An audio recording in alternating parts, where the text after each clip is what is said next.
Good evening and welcome, chocolate enthusiasts. Thank you for coming to this evening's Chocolate Truffle Workshop made possible by the Friends of the Lafayette Library and Learning Center. My name is Chris Gray. I serve as the Adult Services Librarian in Lafayette. Before we begin, I wanted to mention a couple of things. Tonight's workshop is not set up with the expectation that you make the truffles as you go along.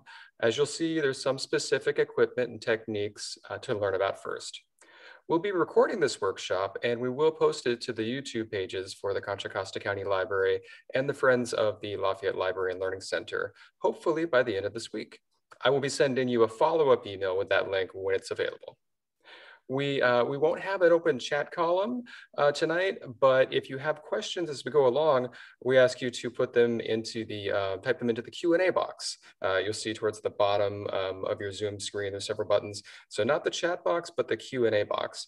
So we'll be monitoring that and we'll address selected questions during some periodic breaks during the presentation. And if your question isn't answered, you will have an opportunity to email it to our hosts. I'm going to include their email address with the follow-up email that I sent to you all. Right, so Don and Ellen are longtime supporters of the Lafayette Library.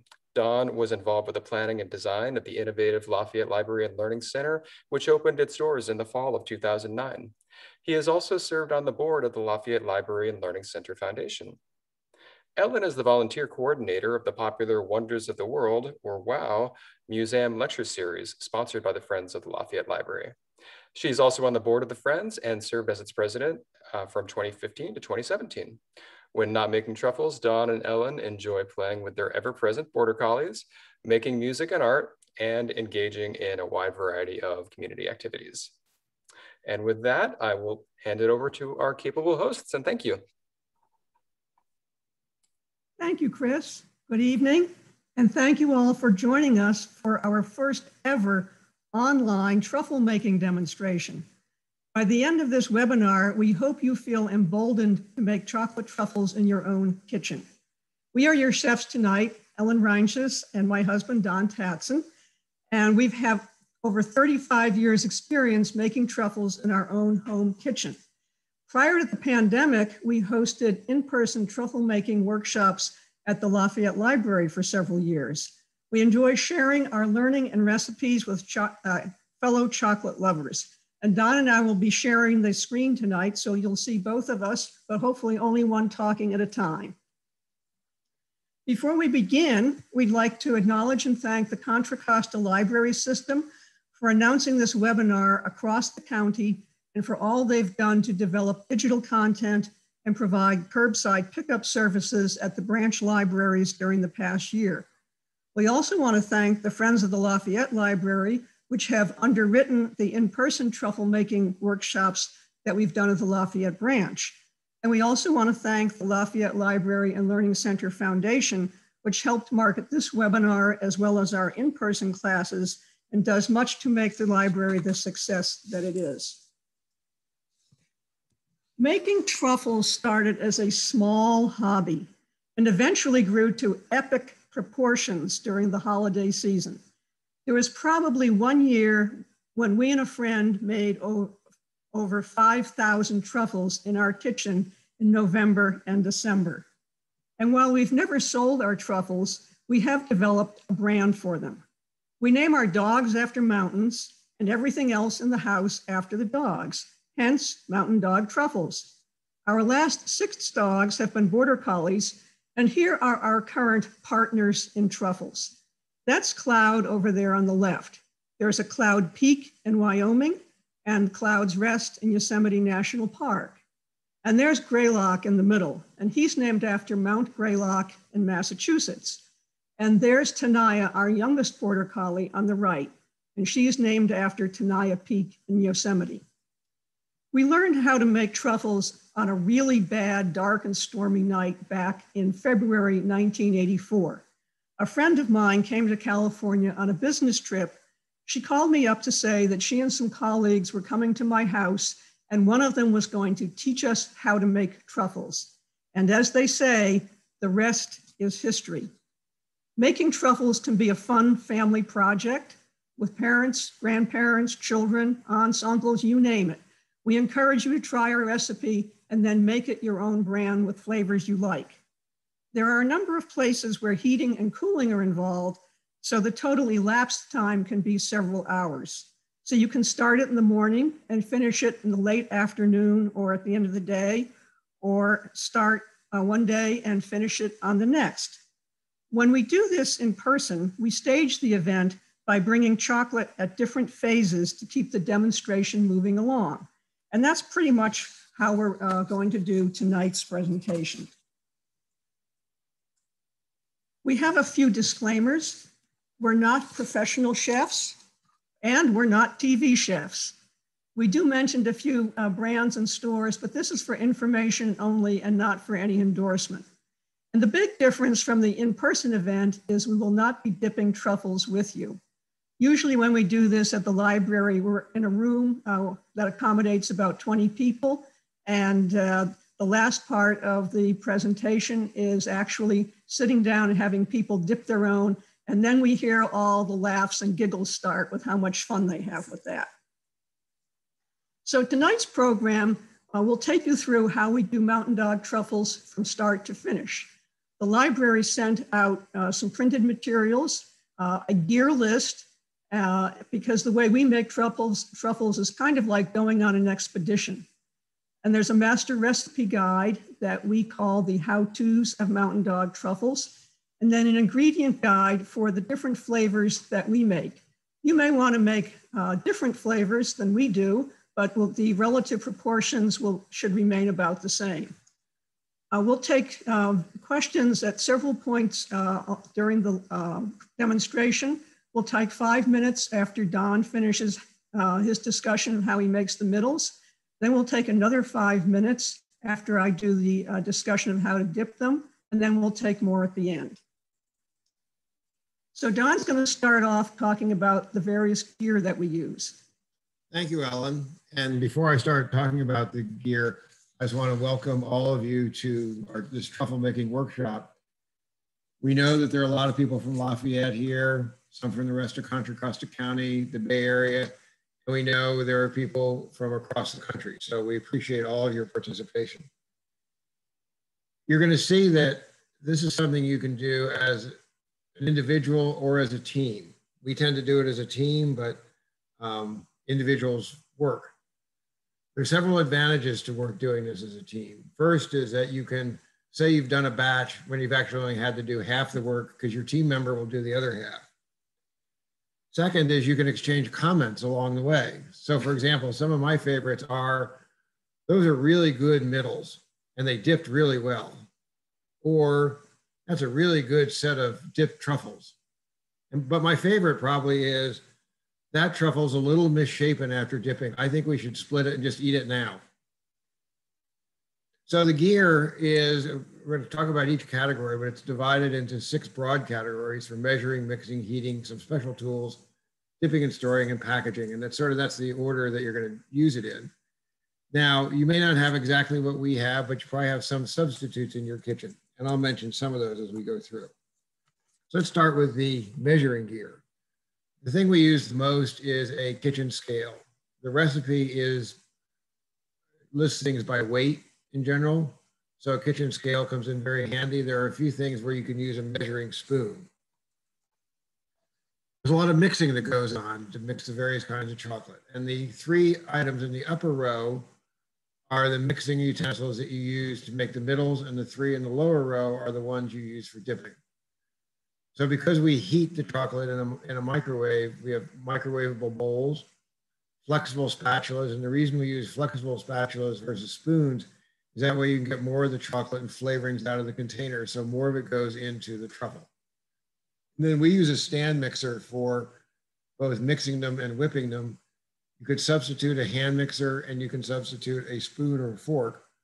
But if you're going to use anything other than a stand mixer, make a smaller batch, because they just don't have the power to get through it. Ellen will show that she uses a small microwavable bowl for the outside chocolate, a spoon, and a mini wire whisk. Now, as I said, we heat the chocolate to just above melting temperatures using a microwave. And the advantage of a microwave is that you can set it and forget it. And in my case, I can set it, walk outside, play fetch with the border collies, and come back and be pretty assured that the chocolate will have gotten to just the right consistency. If you don't have a microwave or you don't trust yours, you can use a double boiler, or you can make your own double boiler with nested saucepans, but then you're going to have to pay a lot more attention to what's going on. There's some special tools, for example, a nut grinder, a dipping utensil, a melon scoop, eyedropper for the intense flavored oils, and mini electric grinder or blender that we use to chop up things like marmalade. There's for dipping and storing, there's a cookie sheet, there are airtight storage containers, there's parchment paper, and there's aluminum foil. We use the special crinkled foil, but you can use the flat foil as well. So Ellen's going to say a few words now about chocolate and your pets. So chocolate is highly toxic to dogs and cats. So please make sure that your pets can't get to your truffles and ingredients. Dogs seem to have more of an interest in sweet things than cats do. So if you have canine companions like we do, try to shoo them out of the kitchen if they're nosing around when you're making your truffles. So now let's get into the recipe. Well, the first ingredient is, not surprisingly, chocolate. And in Mountain Dog truffles, there are three kinds of chocolates. There's the middle chocolate, which is a bittersweet chocolate of 64 to 70% cocoa, with some unsweetened chocolate often added to make it even darker. But if you don't like your chocolate that dark, you can use other kinds of chocolate, like milk chocolate. And Ellen at the end will talk about using white chocolate. There's coating chocolate, which is also known as compound, outside, or dipping chocolate.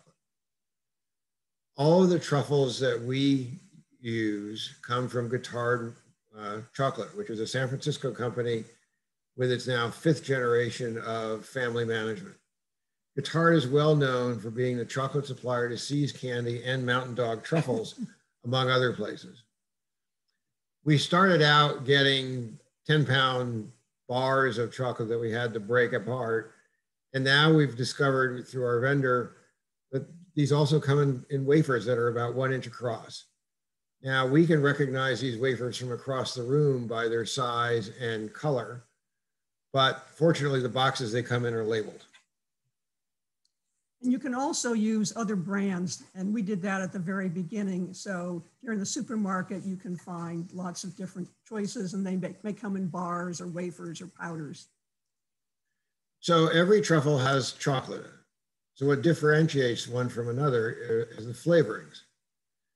And first, to the chocolate, you're going to put in heavy cream, and I'll describe that. But your flavorings can be any combination of liqueurs, jams, marmalades, oils, compound flavorings, syrups, chips, nuts, and coconut. And if you look at the flavor guide, you'll see what we use. And as Ellen said, experiment and come up with flavors that you like. So now let's talk about the process. I'll talk about how I make the middle step-by-step. Ellen will discuss the step-by-step approach to dipping. It's all going to be illustrated with a few short videos. And occasionally, when the steps aren't quite straightforward, one of the Mountain Dogs will appear on the page to let you know that this is a special step. So the first step in making the middles is melt the chocolate and cream together. So the recipe we're giving you is about 16 ounces of 64% chocolate and 1 ounce of unsweetened chocolate to make it a bit darker, or 17 ounces of 70% chocolate, or other combinations to your taste. And you mix that with 6 ounces of heavy cream.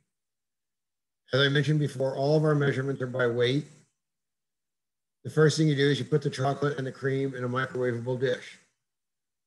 And then if there's one rule of making truffles, it is do not burn the chocolate. There's no return from doing that, and you have to start over. So given that we're going to heat ours in a microwave, we always heat it on levels 2 and 3, sometimes even 1, which is the lowest levels in our microwave, which has 10 levels. So for our microwave, if I put in 17 ounces of inside chocolate and 6 ounces of cream, and I set it for about 2.5 minutes on level 3 and then 9 minutes on level 2, I can go away, play a little fetch with the border collies, and I'll come back and it'll almost always have melted properly.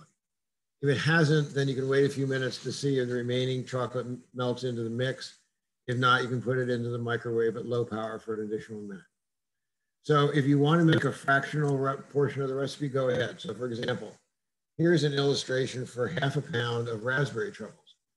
So you start out with 8.5 ounces of bittersweet inside chocolate in your microwavable dish, 3 ounces of cream as opposed to 6, 1.5 ounces of raspberry preserves, and 1.5 ounces of Chambord liqueur, which is what we use.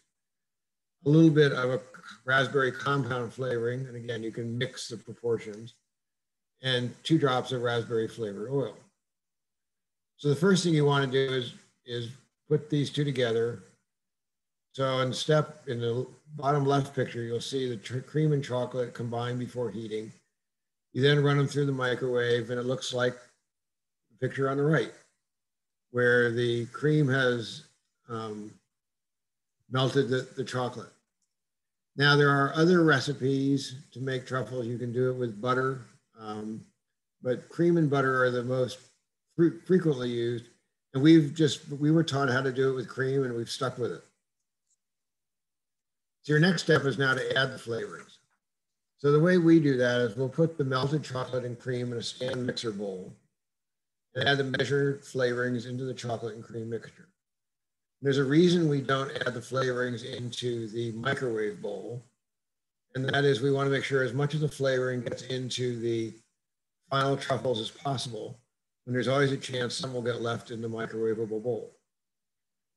So we find that using 6 ounces of combined fluid and jam to 17 ounces of chocolate works well. So basically you're using 6 ounces of cream and another 6 ounces of flavoring. If you use too much more, then the middles won't set well, and this causes problems for the person dipping. If you use too much alcohol, that tends to overwhelm the other flavors. So over time, we substituted more jams and syrup for alcohol, but that's again, personal preference.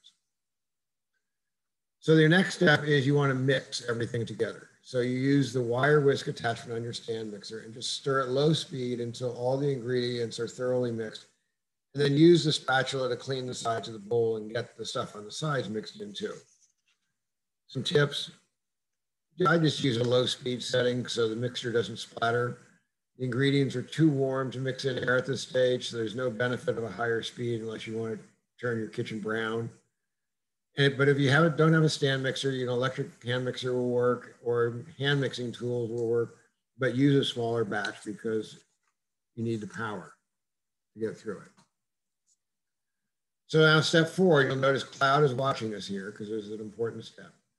You want to let the mixture cool and then you whip it. So what you want to do is to get the mixture to just several degrees above room temperature. And that for us typically takes 30 to 90 minutes. And while it's doing that, you want to mix it up occasionally. So I let it rest for 10 or 15, 20 minutes initially, and then mix it on medium speed for 10 or 15 seconds and run the spatula around the sides of the bowl. If you found after 90 to 120 minutes, it hasn't gotten any thicker, you have chocolate sauce, really tasty chocolate sauce.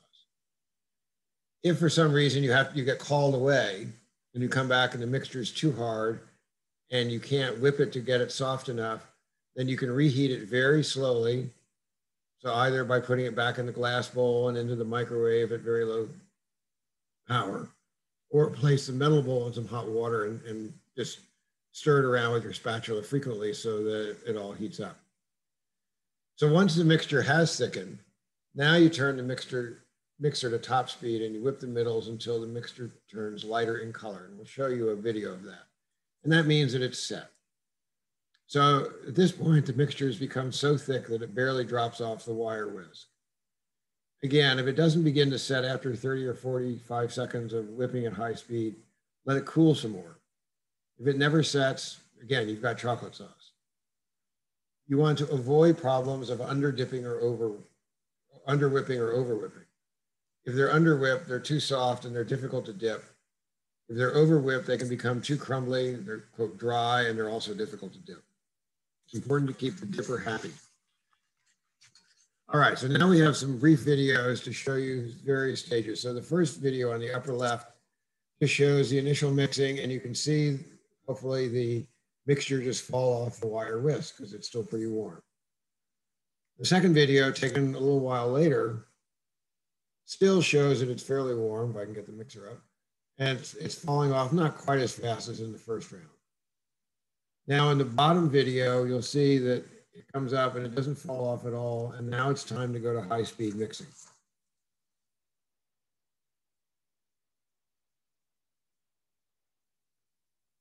But we've got a better video here to show you what the high-speed mixing looks like and what it looks like after it's done.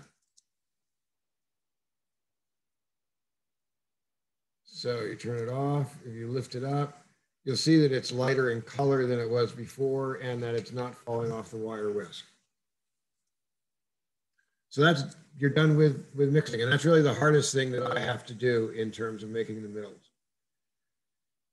Next item is you scoop them. So you take out your cookie sheet and some parchment paper, using a small melon scoop or a spoon or whatever, scoop out an amount for each truffle middle. We use a scoop that's about 4/10 of an ounce in size, and that yields us about 60 to 80 truffles. And at this point, you can pack them together, so I can always get all of those on one cookie sheet. And when we started doing this before, we used to cool the mixture after it was whipped, even put it in the refrigerator. That was actually not a good idea because they're much easier to scoop if you do it right as you finish whipping. If you wait too long, the mixture hardens and it becomes more difficult to scoop, but it does build up your arm muscles. The other thing that I do is I scrape the scoop against the side of the bowl when I take it out, and that flattens one side of the truffle middle. You place the flat side down on the cookie sheet, and that helps the truffles from rolling around later on. So here's a demonstration of scooping. And you can see I'm rubbing the scoop against the side of the bowl, so I have a flat side.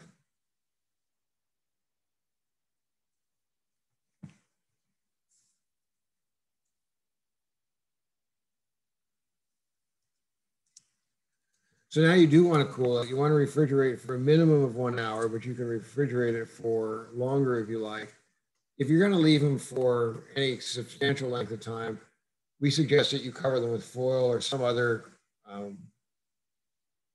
airtight cover to limit them from drying out. So the next step is rolling them. So here all you want to do is just roll them quickly enough so that you take out the dimples and things like that. But you don't want to do it for so long that you start to get chocolate stuck all over your hands. And the way I do it is you'd like to roll them with something cool. So I rinse my hands in cold water and I also clean them periodically in cold water if I get too much chocolate on them. And I pat my hands dry on a paper towel, but I leave them damp and cool. And then I roll each truffle for only a few seconds so they don't become too soft and too much chocolate melts on your hand. So here's a video showing the rolling process, and this is at actual speed.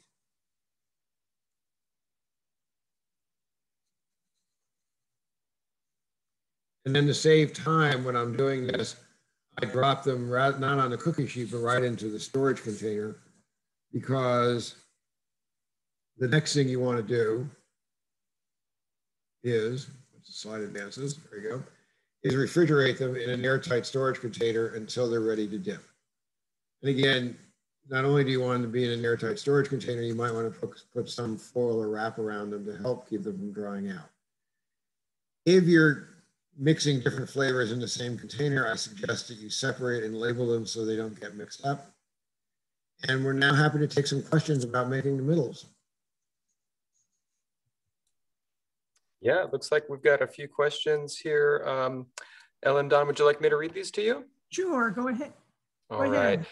So one attendee asks, can I use cocoa powder instead of wafers? Well, that's a good, we have not used that. I probably suggest that you look online in recipe books and see if you see references to that. Because we've always used either the wafers or block chocolate. Okay. You can always try just melting a small amount of cocoa powder in a little bit of cream and see what happens. Yeah, I've often seen truffles rolled on the outside with cocoa powder, but I don't know about using them on the inside. Okay. We have a question. I'm not sure if I understand this, but you might. The question is just, what is inside chocolate? Well, inside chocolate is the you know, dark. We use bittersweet chocolate, and it doesn't have some of the compounds in it that keep the outside chocolate from melting in your hand as easily. Okay. So it's really our terminology. You know, he makes the insides and I make the outside. Right. And so we use different chocolates for each one of those steps. For people who are candy making aficionados, the mixture that goes inside candies is often called ganache. And so that's a term you might see on cooking sites. Gotcha. We have an attendee that asks, when scooping, does the chocolate stick to the scoop? Well, a little sometimes, and that's why I use a scoop that has a spring on it that helps eject the truffle. And sometimes I'll have to squeeze it 2 or 3 times to get it to come out. Mm-hmm. Okay. And can they be rolled wearing nitrile gloves? Which I believe are non-latex gloves. Yeah. We've not tried that. I don't know about enough what's in the gloves to know whether it's a good idea or not. Okay. Yeah, I would think you'd want to at least wash them to get any. You still want to wash them to make sure they're clean and cool. We have someone that asks, how long can the finished middles be stored before coating? So I try to do it. If he finishes a batch one day, I try to either do them that night or the next day. There have been times he's gotten way far ahead of me when we've been making a lot of batches, and they've even covered up. They do tend to dry out. So I wouldn't want to leave them more than a couple of days. And if I left them that long, I'd want them to be well wrapped. Okay. And we've got a handful of questions here specifically about ingredients. I'm going to throw a couple of them at you. Where do you get flavored oils? Can you use... So we're going to come to, towards the end, we're going to talk about where we get things. Okay. And so I think there's also a handout that describes where we get a lot of the stuff we use. Right, yeah, toward the end of the handout that has the recipe, there's a whole section on where we have gotten ingredients through the years. Okay. Questions about the chocolate. Can you use Guittard chocolate chips? And can you use the Trader Joe's, the Pound Plus 72% dark chocolate bars? So certainly you can use the chocolate bars, and I'm going to address later using chocolate chips. So hopefully people can hold on that one till the end, because I've got a frequently asked questions section, and that's one of the ones in there. Perfect.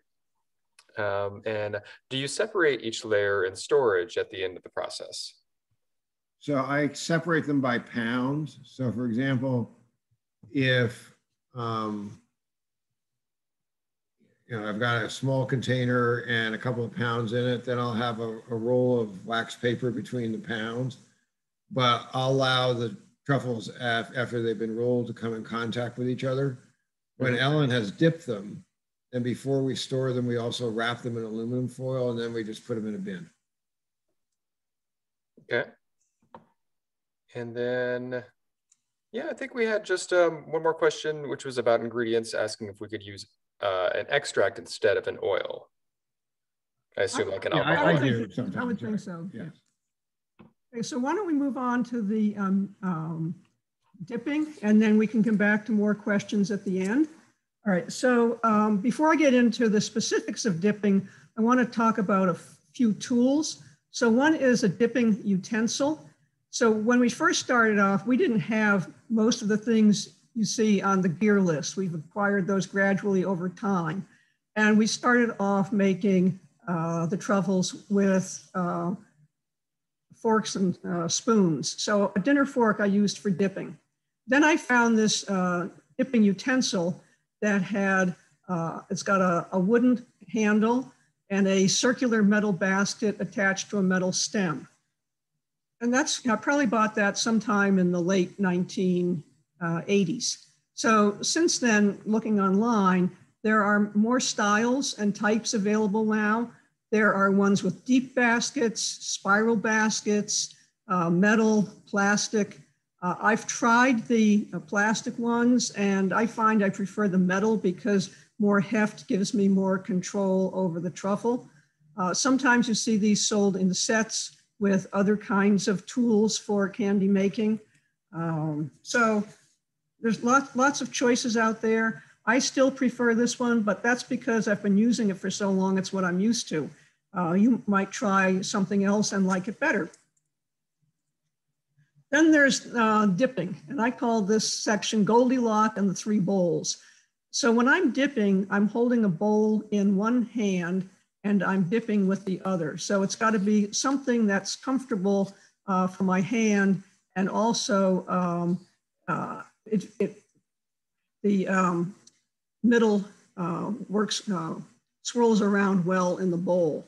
So for example, the bowl on the left is an older deep Corelle bowl. That's about 4 inches across at the bottom, 6 inches across at the top, and 2 3/4 inches deep. So I have found this bowl too deep and too big. The middle bowl is like a soup bowl or cereal bowl, and it's about 5 inches across at the bottom, so it's wider, 6 inches across at the top, and it's shallower of about 1 3/4 inches deep. And I have found this bowl too wide. Then the right-hand bowl is one that I have found at some craft fairs, and I believe it's called an egg bowl, and it's sold by a lot of people who make pottery. And we do have a reference in the one of the handouts for the gentleman that we have run into at several craft fairs. And so this has the benefit of it has a handle, a spout, and for me, it has good dimensions. So it's about 3 inches across at the bottom, 4 inches across at the top, and about 2.5 inches deep. So for this Goldilocks, that bowl is just right. So the first thing I do on the dipping is get a few things in place ahead of time. So the first is preparing the cookie sheet. Need one that's completely flat, and cover it with parchment paper or wax paper. And then there's that crinkly foil, and it probably wasn't crinkly at one point in time, but I want to have a place to put chocolate covered utensils when I'm not using them. So I might put a piece of foil or a small plate near where I'm going to be dipping. Okay, so now the rubber is hitting the road now. We're going to be dipping, and there is Greylock overseeing the first part of this. So the first part is melting the chocolate. So I filled that dipping bowl with outside chocolate and 1 ounce of unsweetened chocolate. So I think the bowl that I showed you that I like fits about 12 ounces of those wafers. And I must say at this point, I'm not measuring, I'm doing everything by sight, and I just kind of toss a batch of the wafers in and then toss a bit of the unsweetened in. Then I would heat the chocolate in the microwave at a low to medium setting for about a minute. Then I take the bowl out and stir the chocolate with a spoon or that small wire whisk. And actually, the first time around, it won't have started to melt, but I do move the chocolate around a bit because I don't want any of the chocolate to burn. And so that this kind of keeps the temperature even across all the chocolate in the bowl. So then I would go back and I'd repeat the heating again, this time for 30 seconds, and then the stirring, and then repeat a few more times until the chocolate has melted and been stirred to a smooth consistency. And I'm going to show you some videos in a moment to demonstrate this. A few tips: heat only until a good dipping consistency is reached. If the chocolate gets too hot, the truffle middles will melt too much into the dipping chocolate. And if the middles have a liqueur and too much of the liqueur melts into the chocolate, the dipping chocolate may seize, that's S-E-I-Z-E, which means that it suddenly becomes, in my mind, strangely gooey, and it won't coat the middle properly. And I haven't figured out a way to fix this. I've seen some discussions on the internet of people who've tried to figure out what to do about it, and they may have a method that works for them. But we just say, let's use that chocolate for something else, and we'll start over.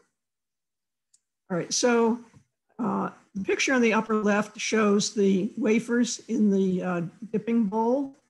As I mentioned, it's about 12-ounce compound to 1 ounce unsweetened. Okay, then, so this is the video showing after probably a couple to 3 rounds of heating and cooling.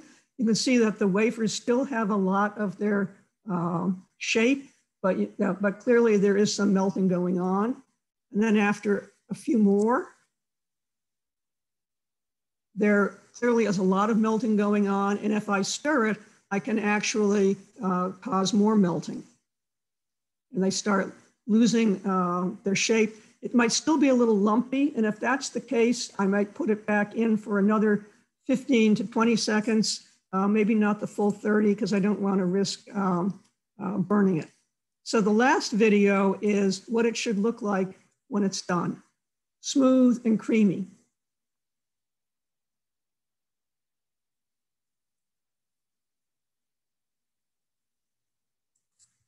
All right, we've melted and now we're gonna dip. And there's Tanaya overseeing this. And there's a page of steps here and then a batch of tips, and then we'll get to the videos. So I put a middle into the dipping chocolate, and with the dipping utensil, quickly swirl the middle around in the chocolate until it's completely covered by the chocolate. And what I try to do is put the basket of the dipping utensil underneath the middle. If there's a rounder side and a flatter side, and if you remember, Don was scraping the middle as he was taking it out of the bowl, I try to place the basket under the rounder side. And then in one movement, lift the middle out of the bowl and flip it onto the cookie sheet, flatter side down. And you can add a topping if desired. And again, a dipping fork can be used if you don't have a dipping utensil. So for tips, so successful dipping requires good hand-eye coordination and fine motor skills. And as with many things in life, practice, practice, practice, and your technique will improve as you get a feel for swirling and dipping. If the dipping chocolate is too warm, the middles may skate when put on the cookie sheet, or some of the chocolate will slide off and form feet, which can be cut off with a knife after the truffle has set. Feet can also form if there's too much dipping chocolate on the truffle, and this can be avoided by letting some of the chocolate fall back into the bowl before flipping it onto the cookie sheet. And always, always, always feel free to eat your mistakes. A few more tips. So if you're going to be putting a topping like nuts or chips or fruit, these need to be put into place before the dipping chocolate has set on the truffle. So I usually dip 2 truffles at a time and then put a topping on and then dip 2 more, then put the topping, etc., until I'm done with the batch. If there's any dipping chocolate left in the bowl after a batch of middles is made, then I will save it for a few days unless I feel that it's really been contaminated by too strong a flavor or by nuts. And also I do keep bowls separate for middles that have nuts and middles that don't have nuts, since many people have nut allergies. And I also put coconut into the category with nuts. And if I'm going to be dipping nuts and non-nuts, kind of in the same period of time, I'll make sure that I have completely cleaned any of the gear that's been used with the nuts. All right, so here's some videos. So in the upper left, I've dipped 1 truffle, and now I'm putting another one into the bowl, swirling it around, putting the basket underneath, lifting it up, and flipping it over. And here's another one. And one of the things I'm doing, as I'm just before it goes on, is let a little fall back into the bowl. So the next video is largely the same, except I've used enough of the chocolate that I think I'm better angle on the inside of the bowl. So depending how close I can put the truffles on the cookie sheet, I'd say I get 40 plus or minus per sheet. And if I'm dipping one of those full pounds of middles, I know I'm going to have to go to a second cookie sheet, and I may also have to go to another bowl of chocolate. On the bottom right, there's a picture of a truffle that has skated. So that could be because the chocolate was too warm, or there was too much of it, or maybe when it hit the cookie sheet, it was at a slightly odd angle and just kept going. So, that's not a problem. It tastes fine. You just have to wait until it has set and cut off the excess. So then I let the truffles set on the cookie sheet for at least an hour before wrapping or moving them. The truffles will set at room temperature as long as it's not too hot. And when we're working in the kitchen here, our kitchen is probably not above 70 degrees. And what I have found, if truffles are moved to a refrigerator to set, I seem to find that there's a risk that the outside chocolate will crack a little bit and some of the inside chocolate will ooze out. It won't affect the flavor at all, but if you're giving them away, it might not look like, our finest effort. Okay, so are there any questions on this part of the presentation? Looks like we've got a couple, Ellen, and everybody, if you have other questions, now go ahead and type them into the Q&A section. Okay. One person asks, what would be the proportions for a small batch? So I think the first one, when I first learned, we were making about 1/3 of a pound. So if you look at the ingredient guide and divide everything by 3, you'd make about 1/3 of a pound, and that should make about 20 truffles. And we were making them using the dinner fork method for dipping, and so that's pretty much what we got. Okay. One person asks, how would you know when you have burned chocolate? Oh, you'll know. It will smell like it has burned, and taste. And it boils, and it tastes weird. You'll know. Right, and I will say that one of the first times we did the truffle in-person class in the library, we borrowed a microwave, and it wasn't one we were used to, and we didn't know the settings very well, and we burned a batch of chocolate for our class. Now we had brought extra chocolate with us just in case we did something like that. But I will say that after that, we also went out and bought a small portable microwave to bring to do classes at the library. I know, because I've helped you haul that microwave in. Oh, I know. Sometimes when we've gone to the library, I feel we've brought half our kitchen with us. One attendee asks, you don't mention tempering. How do you prevent bloom? Well, so I actually have a section on the end in the frequently asked questions about tempering. So if we can hold off on that one. And the first answer is that we use the compound chocolate, because that means it's a slightly different formula and you don't have to temper it. Okay. And this might be covered in the last section, this next question, but are your truffles shiny after they dry? And if so, how do you make them shiny?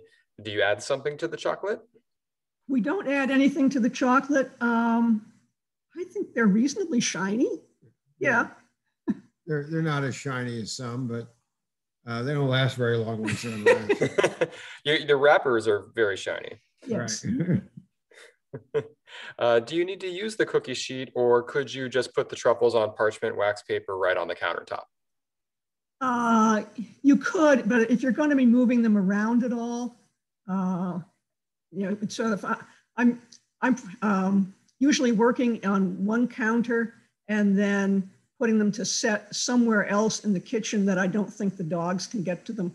Good call. And whereas when I'm rolling the truffles, it doesn't make any difference if they touch each other. Ellen doesn't like the dipped truffles to touch each other until she's had a chance to wrap them. Mm-hmm. Because they will kind of nick each other and it won't look as good. We've got, let's see here, a question. Are the compound chocolate wafers for the outsides, are those different than the original 64 to 70% wafers? Yeah, yes. So the outside chocolate made by Guittard is called Guittard Appeals. It's a product that's a compound chocolate. And there's also a company called Wilton that makes a lot of candy making products for kind of people who do crafts and candy in their home. And Wilton's are called Wilton Candy Melts. And I'm sure there are other brands out there. I'll jump ahead a little bit. So on the compound chocolate, it doesn't have cocoa butter in it. It's got a different oil. Okay. How many times can you melt, or I guess remelt, your dipping chocolate before you can no longer use it? I assume Well, if you're doing several batches. yeah, so it's kind of like sourdough starter. You end up with a little bit, and you add more to it. So I'd say if I'm making a pound of chocolate middles, to dip them, it probably takes 1.5 of those bowls that I use. So I might be doing it a few times ahead, but after a while, I've done so many different flavors that I kind of think it's probably been a little bit contaminated. Okay. I think you covered this earlier. You're getting another question ready. Let me ask Ellen one. So I said that when I melt the inside chocolate, I use very low power in the microwave, and I do it for enough time to melt it at one shot. What kind of power settings do you use on the microwave? So I think it depends on the microwave, and everyone's microwave is different. So we've got microwave that went into this house 30 years ago. I probably used the half setting, which would be 5 out of 10. But when we've done them at the library, and that's a newer microwave, and maybe it's more powerful, and I'm using an even lower setting on that one. So it might be at 3. Okay. There's one question about, can you make a plain chocolate truffle without any liqueur added? And if so, would you add 6 ounces more of cream to compensate? So on the on the ingredient guide, we do make some truffles that don't have any liqueur in them. For example, we make a maple walnut. And since Don does the inside, maybe you want to comment about the amount of maple syrup you put in? Yeah, so in that case, I'll put in 6 ounces of maple syrup as opposed to 6 ounces of other kinds of flavoring. I think in answer to the question, you could certainly try putting in 12 ounces of cream. You could also maybe put in 10 or 11. When we make our dark chocolate truffles, we do a couple of things differently. We reduce the amount of general inside chocolate and increase the amount of unsweetened chocolate to make it even darker. And then for our flavoring, we use guitar liqueur, which is a chocolate liqueur, but it does have alcohol in it. So you could try. Was that Godiva liqueur. Okay. But I think you could just go with cream. Okay. And that's an experiment. And one of the things we're going to talk about is experimentation. And then just one more question before we move on is, does the flat side of the truffle come from the forming of the soft chocolate? I assume the settling. When you quickly mold the center with your hands, do you keep the flat side? Can you talk more about how you make sure you're putting the flat side on the cookie sheet? So let me answer part of it, and Ellen can answer the other part. So the flat sides initially created during the scooping process. And then when I roll them so quickly and not very hard that the flat side roughly stays in place. I'm just trying to really smooth out the really rough edges. And then Ellen can talk about how she gets the flat side to go down when she dips. Right, so when I'm dipping, I know there's going to be a flat side or a flatter side, and then a round side. So I try to put the basket of the dipping utensil underneath the round side. And then, so think of it as lifting that up straight and then flipping it over so that the flat side is the one that hits the cookie sheet. Now, okay. Some people will roll their inside chocolate in cocoa powder, and that becomes the outside. And in that case, when you roll it, you do want it to be rounder, more of a ball. Mm-hmm. Okay, great. Well, thank you. Shall we continue? Okay, thank you all. Good questions. All right, so now we're moving into imagination. So in the flavor guide, as I've mentioned, those are the flavors that we've kind of settled on in the last few years, the ones that we like the best. And there's certainly other liqueurs people often use. Many people like a Kahlua truffle, but we're not big coffee drinkers, so we've kind of passed on that one. Amaretto's another one that we don't make. So certainly if you like spirits and liqueurs, you can, go to your heart's content. But then there's also non-alcoholic options with the various jams. And so you could look at what some of the berry ones that we have. And if they've got liqueurs in them, you could, and don't want a liqueur, you could add more of the jam to them. And then I know people who make peanut butter truffles or mashed up cookie truffles. And I've never tried those, so I can't really give an opinion on what the best proportions would be, but that's something you could experiment with. And you can also experiment a little bit with sizes and shapes. So here's a couple of ideas. So these are our private reserve truffles. We call them gigorms, gigantic, enormous truffles. And I think my friend coined that term. So for these, we use a larger melon scoop, and we actually use an even darker mix on the inside chocolate. And then what we do is we double dip them in white compound wafers. And the reason they have to be double dipped is when you first start off with your dipping bowl full of nice white compound wafers, after you've put several dark centers into dip, you'll notice that it's starting to become a little bit more like mocha or cafe au lait, and it kind of gets a little darker as you go through. So what I do then is just let them set and then go back and dip them again in another round of white compound wafers. And that's usually quite enough to keep them looking very light outside.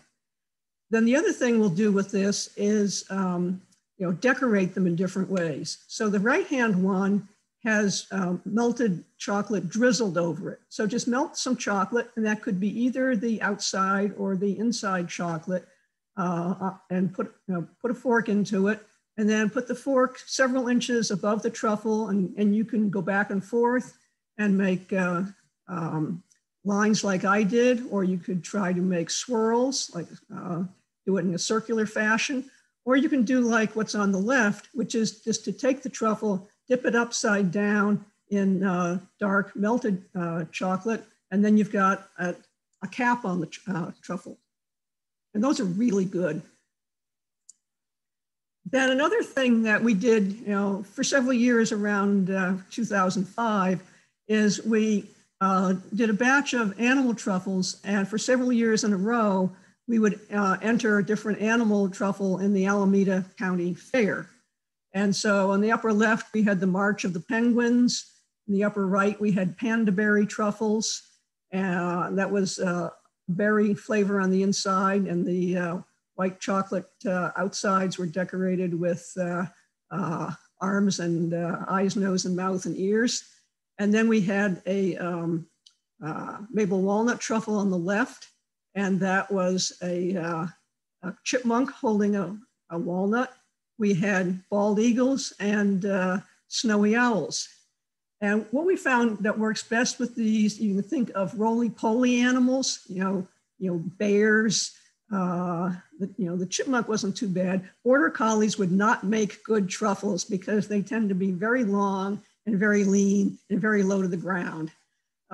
So what we've done with these is make two sizes. The bottom is a little bit bigger than the top, and the bottom has two sides, two opposite sides flattened rather than just one. And then we dip all the truffles, wait until they're set, and join the smaller top, the flat part of that, to one of the flat tops on the bottom, and join together with the coating chocolate, and then you can paint a design on with a brush. So for example, the penguins, they were dipped in dark for the head. The body was dipped in white, and then I painted dark chocolate wings and back on them. And but they were a little challenging because of the beak. And I first tried like a carrot, and that didn't work at all because, after a while it just kind of sagged. So then I came up with the idea of the toothpicks, and it just decorated with food coloring. Now, if you're going to be going to a party or giving any of these away, you'll want to prevent marring. because if they jostle against each other, they're going to chip off a little bit of the chocolate and not look good. So there's a couple of things you can do on here. One are candy cups. Just make sure that it's the candy cup is the right size for the truffle. Then there are these colored foils that can be found in baking stores and online. And if worse comes to worse, one can use plastic wrap and cut it into squares, which I hate to say years ago I did for many, many truffles until I discovered these wonderful foils. If you're going to be making multiple flavors, particularly if you're going to give them away, you'll want to distinguish what they are. And that could be simple to fancy. Could be, just write it on a piece of paper or an index card. Or since we still do this in some volume, we've created these computer-generated labels. And again, if you're going to be delivering or shipping these, you may want to put them in bags or boxes, and you can find a lot of nice fancy ones around the holiday period. There were years that we did a lot of mailing, and so we would use these one-piece foldable boxes, which come in different sizes, and we either put them in an additional box or a padded envelope so they didn't get squashed by whatever mailing service you were using. And if we used the boxes, we'd put a to from label and a flavor label on it. So Don's going to talk about where we get everything. So, but before I do that, let me say we've taken you through almost 48 pages of instructions. And so I can imagine that some of you are thinking, this looks awfully complex. So I just want to emphasize that this is actually a very forgiving recipe.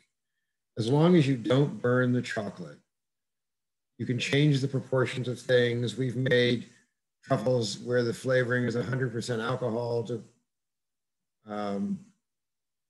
truffles where there's no alcohol in the flavoring. We've changed the amount of cream and the amount of flavor in it. We've let them sit for a few days versus doing things immediately. So don't be intimidated by the fact that there's lots of pages. So now let me talk about where we get stuff. So the first thing, of course, you need is chocolate. So your better supermarkets are going to have baking sections where they will have good bar chocolate. And that's what you need really for the inside. And then some of them will have the appeals or the candy melt. We've gone to a specialty cooking and baking store called Sponge Sugar in Berkeley, and they sell guitar chocolate in bulk, and we buy it that way. We also buy compound flavorings from them and also some of the oils. So, and then we're always on the lookout for other sources. So for example, Ellen has a colleague who has a walnut orchard. So we get our walnuts from him, including redskin walnuts. So it's just a constant search. The gift stores and online are also other places to get you chocolate from. In terms of the flavorings, I'd recommend that you look at the handout that you could access called What to Buy and Where to Find It, because you never know where a good flavoring is going to show up. And depending upon where you live will probably determine where you go for your flavorings. In terms of dipping utensils, there are many choices online, and some of the big box general and craft stores also have dipping utensils. In addition, you can use a fork. Wrapping foils, we happen to use 5-inch square for most truffles. If it's one with a walnut or a mint chip on top, we use a 6-inch square for that. If you're just getting small volumes, you can go to cooking and baking stores and online. Large volumes, the handout contains an online supplier. For boxes and bags, there are many stores, especially around the holidays, where you can go online. For the bowls, essentially go look in your cupboard. Go to cooking stores, go online. And as Ellen said, she's finally selected these bowls that come from craft fairs. And I think the name of the vendor is included in the information. And they're located in the Central Valley. So. All right, so we are almost done here. And so there's a few frequently asked questions. So the first one is on tempering. So do I have to temper the chocolate, and what is tempering anyway? So a few years ago, we attended a lecture actually by a representative from Guittard who came out to the Lafayette Library and went through a lot of this. So tempering is the process of raising and cooling the temperature of the inside chocolate, which is called couverture if it's a high quality chocolate, to change the crystal structure so that it is what is called glossy, firm, melts near body temperature, and has what is called a good snap. So if you want to use couverture for the dipping chocolate, it will need to be tempered. Otherwise, it's going to melt at a much lower temperature than you want. And I once saw a really good episode of the Great British Baking Show, and the assignment was to make truffles. And boy, did they get critiqued on their tempering. So that for us would be another significant step. So there is this alternative, which is the compound chocolate, like the Guittard Peels or Wilton Candy Melts. And you can use that for the dipping chocolate. And again, it has a different oil in it rather than cocoa butter. So how long can the unused chocolate be stored?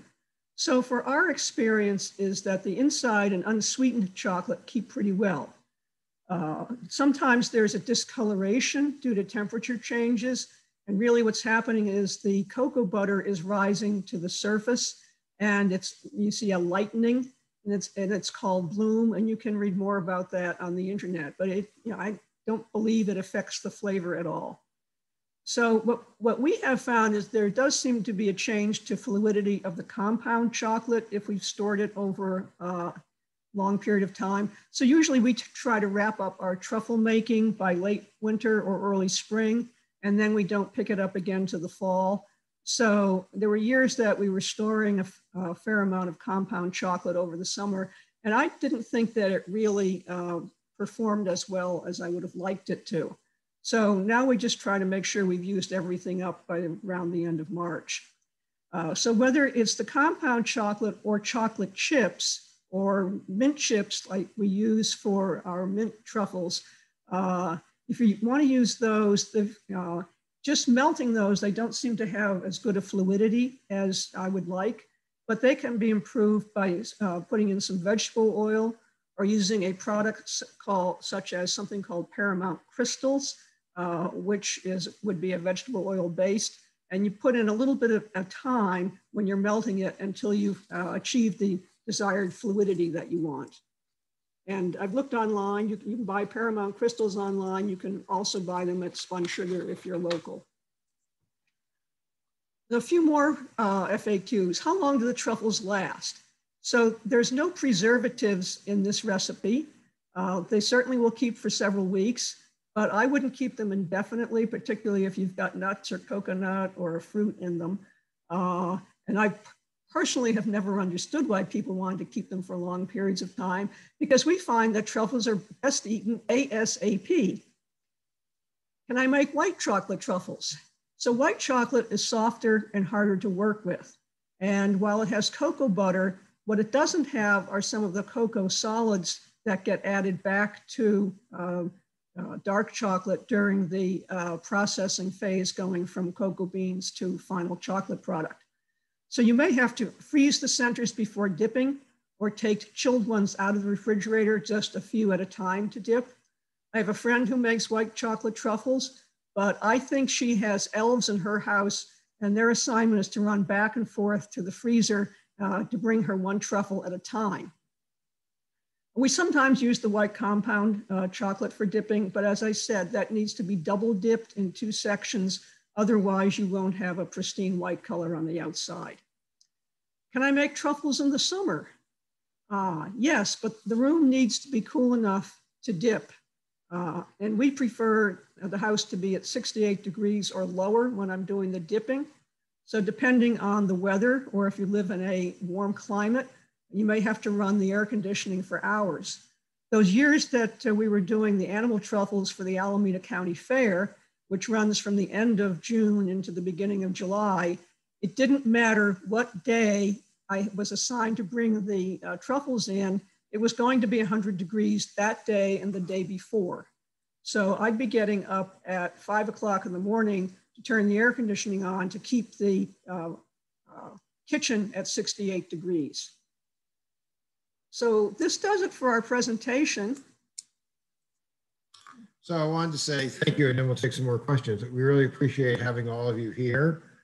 This is the largest audience we've ever had for a truffle making session. We hope you enjoyed it, and you'll start making truffles in your own kitchen as soon as the weather allows. In a few days, you're going to get an email from Chris that will provide you with a link to this session. And it will also have the email address for Mountain Dog Truffles. So if you have a question you want to ask us directly, you can do that. But we'd like to see if you have any other questions now. It looks like you got a couple, guys. Let's see now. I think some of these you already answered, but one was, how does using a flavored oil, which is a few drops, versus a liquor or preserve, which is a few ounces, affect the metals? Are there any changes that should be made based on the type of flavoring? So I found that we use a few drops of flavoring in some of these. I think the oils we use are probably mostly for hard candy, and we're using it just to increase the intensity of the flavor. I guess I haven't even thought about doing just the drops of flavor as opposed to the volume. Right. Because again, the mix talks about sort of 12 ounces of cream and flavoring per pound of chocolate. So we've just sort of stuck to that because we know that works. Do you think you think it would be overwhelming to, and plus they'll probably be very expensive. Right. I think it depends on the oil. Okay. We have more than one people asking where they can buy your truffles. We don't sell them. We don't sell them. We just give them away towards the end of the year. We are not a commercial kitchen. Right. And then if we add flavors, such as maple syrup, do we subtract from the 17 ounces of inside chocolate? No. So the maple syrup, so the basic recipe is 17 ounces of inside chocolate or whatever proportion of that you want to make, 6 ounces of cream, and 6 ounces of flavorings. So if your flavoring is maple, then you add 6 ounces of maple syrup. And then to that one, since we make maple walnut, we'd also cut up some walnuts and throw those in as well. Okay. And let's see here. I guess a technical definition question. Does setting just mean cooling to room temperature? Yes. Okay. I had a question. Do we get to see any actual mountain dogs this evening?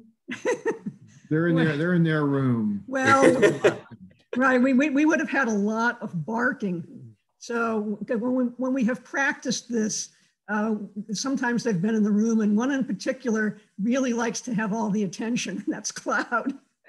I think if we've all learned any lesson from a year of the pandemic, it's to put the pets in the other room while you're on a meeting. We have lots of non-questions, just tons of accolades coming in, just people really thanking you for the fantastic presentation. And I want to also thank you for this.